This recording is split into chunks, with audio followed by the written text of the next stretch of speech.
Hello everyone, and welcome to the Sunglow here in Bicknell, Utah. My name is Bessie Stewart, and today we're going to make our famous pickle pie.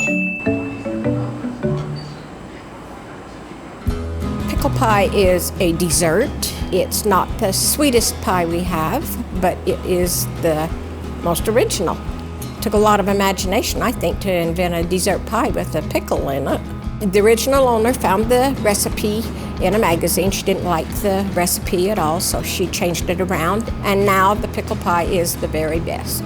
As far as I know, we are the only place that makes the pickle pie.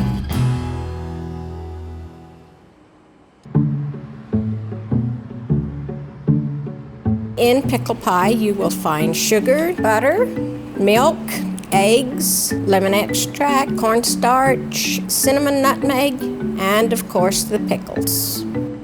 So we've got this all mixed in really nice and smooth, so now we're going to pour it into our unbaked pie shell to put in the oven. Scrape the edges so you get all the flavor. And this one right here is one that we baked this morning. Wow, pickle pie. This is delicious.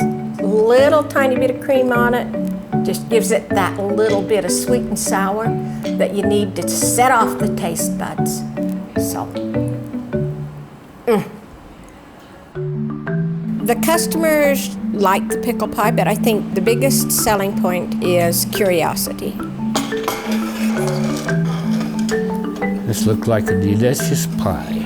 Tastes very similar to a pumpkin pie. It's got a hint of, well, pickle to it. But it's not like overpowering or anything. Good flavor, kind of sweet. A little sweet. It's like super sweet. It's not really sweet. I think it's gonna sell. Bicknell is a very small little town. We are about 3 hours from Salt Lake City, and you don't have to live in a great big city to have good food. You have to have pride and an imagination. It's more than just a pie.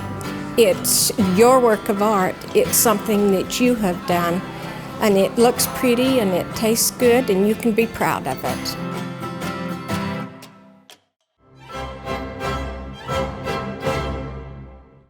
In the United Kingdom, pies are king. Not just for the cherries and the apples that you Yanks are used to. You have your chicken, your steak and kidney, your pork pie, and in one tiny fishing town, you have this. A pie with... wait, is that a fish head? Oh, you've got to be kidding me. Trust me, you're going to love it.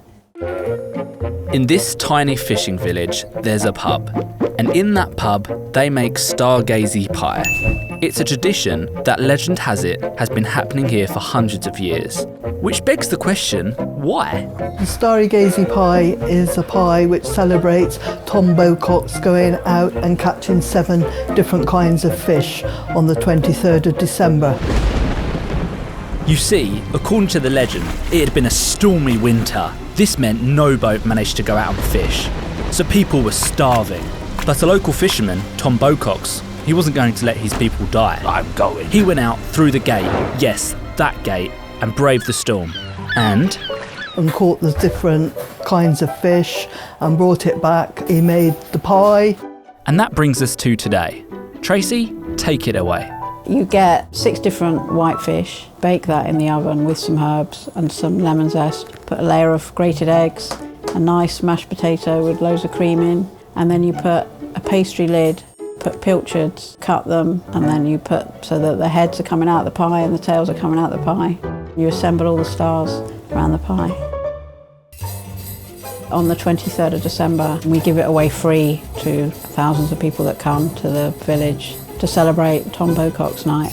So to Tom Bocox, what a legend. Cheers, Tom. So, should we taste it? That is good. Delicious. That really is quite delicious. It's good. Really good. The fish is lovely. It's most interesting. It's much milder than I thought. Fish bone.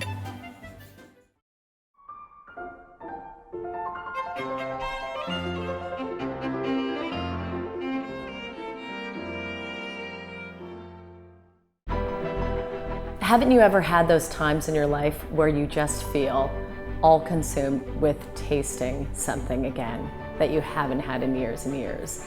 That's really what I'm doing here, is bringing back those incredible desserts, those incredible experiences that have gone extinct.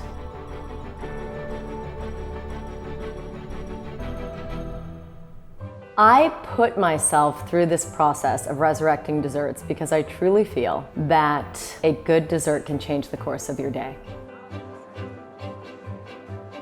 I'm Valerie Gordon, owner of Valerie Confections, and I'm also a dessert anthropologist. The way this project of resurrecting historic desserts began was in 2009. The food editor from the Los Angeles Times Magazine asked me to create a Blum's Coffee Crunch cake for an article that she was doing. And it was this amazing full circle moment because I grew up with that cake. I know that cake and I miss that cake terribly. Blum's was an incredible bakery and cafe in California. There were 8 locations. The last one closed in the 80s. When the article came out, we literally received 125 phone calls from people going, "Oh my God, I want this cake." The desserts that I resurrected to date are, of course, the coffee crunch cake from Blum's. I've brought back the banana shortcake from Chasen's. The brown derby grapefruit cake is another cake that I've resurrected, and now soon to be the Coffeesta sundae as well. The anthropology of the dessert resurrection is really one of the most interesting parts of all of this. I start the research process at the Central Library. There is a room, and this is a very well-guarded room, called the Menu Vault. There are menus that date back for 150 years. I find that looking at the actual menus is so much more gratifying than just pulling something up online, because you're really getting to the heart and soul of the place. You're almost transported into that place at that time by holding something that these people held. You really are. And then I email a bunch of people, or I call a bunch of people who were natives to Los Angeles or whatever city the bakery was in to find out, hey, do you remember this? Do you remember that? We always used to call this the adult sundae because this is the one my mom would eat. Can they describe the texture of a whipped cream? Can they tell me whether there was vanilla in it or not? I'm pretty sure they did one basic recipe for whipped cream and then flavored accordingly. And it was little kid whipped cream. One cherry. Yes. This is amazing. Like you have been indispensable. I'm not particularly interested in retro. It is about reliving those sense memories. It's sort of like when you hear a song that was your favorite song from 1982, you're really thrown back into that moment. It's become this very emotional, very fulfilling part of my job to bring these cakes back for people.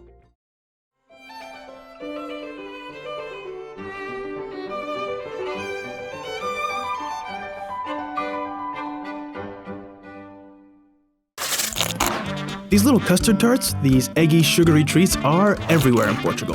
Here, here, and here. Some say the pastéis de Belém is the original pastéis de nata, or custard tart.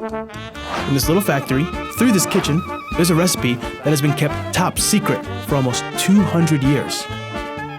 Oh, not this one, guys. I can't get in here, I'm sorry.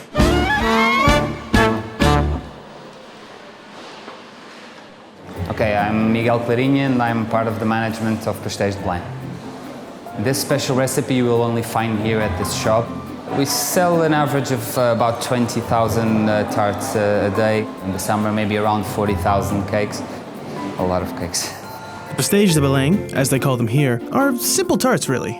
Egg yolk, milk, some flour, sugar. But it's how they make them, in complete secrecy, that makes these tarts a national treasure. We have 6 people knowing the recipe. In the family, my father, my cousin, and myself, Miguel Clarinha. The 3 chefs, which is Vítor Domingos, Eliseu Ramiro, and Carlos Martins. The recipe is so secret, all the bakers sign non-disclosure agreements to keep the timeless tarts a true mystery. Pastéis de Belém is one of the earliest recipes, at least here in Lisbon. We know that the recipe was invented in the monastery of Jerónimos in the early 19th century. This one. Once they have the recipe, the chefs, now sworn to secrecy, are given keys to this door. They work inside the factory in a separate room that we call the Oficina do Segredo in Portuguese. It's like the secret shop or secret room. They have to work in a separate room because the process can only be seen by them. Till today we haven't found anyone that explained the recipe as it is. If it happened, well, we probably would have to lock him up in the basement and throw away the key. No, just kidding.